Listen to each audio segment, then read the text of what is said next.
হেই, বলেছিলাম না লাস্ট ভিডিওতে একটা নতুন জায়গা এক্সপ্লোর করবো, তো চলে এসেছি finally. This video about to গয়নাগুলি, যেখানে কুমোরটুলি বেশিরভাগ গয়নাই তৈরি করা হয়।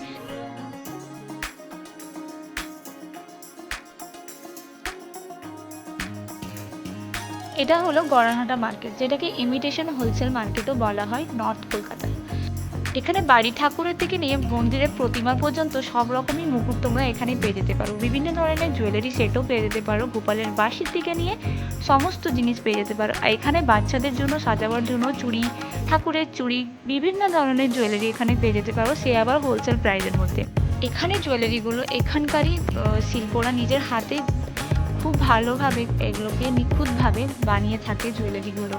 গড়ানহাটা মার্কেট গিরিশ পাল মেট্রো স্টেশন থেকে নেমে ওয়াকিং ডিস্টেন্সেই রয়েছে এই সবগুলো।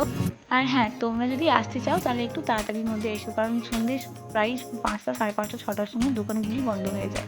তো এখানে তাড়াতাড়ির মধ্যেই আসার চেষ্টা করো। আর আসতে গেলে কিভাবে আসবে, তো সোজা মেট্রো, যারা মেট্রো হয়ে আসবে সোজা গিরিশ পার্কে নেমেই কিন্তু ওয়াকিং ডিস্টেন্সে রয়েছে পরপর দোকানগুলো। তো এখানে এসে আমি আরেকটা জিনিস জানতে পারি, যাদের আমাদের যেহেতু সিটি গোল্ডের জিনিসগুলো অনেক রকমের কালার উঠে যায় বা অনেক খারাপ ভেঙে যায়, যেগুলো পছন্দ মতন জিনিসগুলো সেগুলোকে আমরা ফেলতে পারি না। তো এখানে এসেও সেগুলো ঠিকও হয়ে যাবে, ইনফ্যাক্ট কালার করাও হয়ে যাবে, যে জিনিসটা আমি এখানে এসে জানতে পারি। প্রথমে মার্কেটে ঢুকেই কিন্তু আমার চোখে পড়েছে আরশির ওই চুড়িটা, মানে নোয়ার ডিজাইনটা।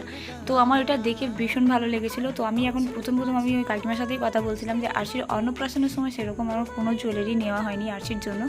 তো এখানে এসে সেই জিনিসটাকে ভাবলাম যে আগে যদি এই দোকানটা আমি জেনে থাকতাম তো আমি ডেফিনেটলি এখান থেকেই নিতাম সব জিনিসটা আরশির জন্য আর আমার জন্য। তো যেহেতু এখন জানতে পারলাম, তো কি আছে তোমাদের সাথে শেয়ার করলাম। তোমাদের যদি বাচ্চা বেবি গার্ল যদি থাকে তো অবশ্যই একবার এসে এখান থেকে প্রত্যেকটা জিনিস পারচেস করতে পারবে খুবই অ্যাফোর্ডেবল প্রাইসের মধ্যে। আর এখানে দেখতে পাচ্ছ গোপালের বাঁশিগুলো কি সুন্দর সুন্দর ডিজাইনের রয়েছে, ছোটো ছোটো মুকুটও রয়েছে। তো তোমাদের সাথে শেয়ার করলাম। তারপরে সোজা চলে গেছিলাম আমি নিউ মার্কেট আরশির জন্য কিছু শপিং করার জন্য পুজোর। তো এখানে আমি 2-3টে ট্রায়াল দিলাম ওর। তো এই ড্রেসটা ওর পার্সোনালি ভীষণ পছন্দ হয়েছে, তার জন্য ওটা আমাকে নিতে হলো। আর এই একটা ফ্রক, তো এখান থেকে এই 2-3টে জিনিসই ওর পারচেস করেছি। দেন তারপর চলে গেছিলাম বাড়ি, কারণ খুব বেশি টায়ার্ড ছিলাম যেহেতু পুরো দিনটাই গেছে। তো চলো ভিডিওটাকে এখানেই শেষ করি। আই হোপ যদি ভিডিওটা ভালো লেগে থাকে please like, comment, share, subscribe করতে ভুলুন। দেখা হচ্ছে খুব তাড়াতাড়ি নতুন একটা ভিডিও।